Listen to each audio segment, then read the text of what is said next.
we may all be seated. Ang bagong kasama. Ayan. Palakpakan natin si Ate Dalen.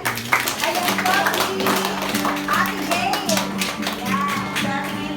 Ate Jane, yung aming bagong hair, yung mga problema. Kasi totoo yun, pagdadaanan natin yung lahat. Pero ang katotohanan doon, hindi ko makakalimutan tong sinabi ni Pastor, magpasalamat ka.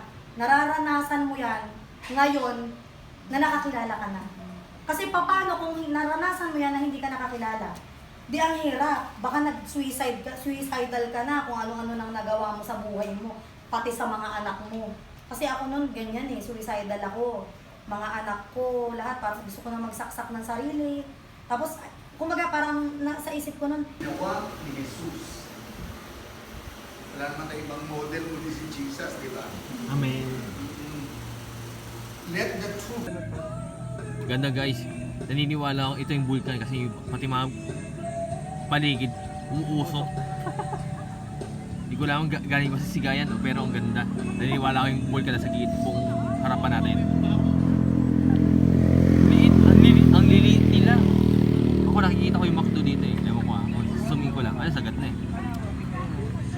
Ayun ang McDo yun. Tabi nito yung para may balloons yun. Right. Okay. Bilang tayo. 1,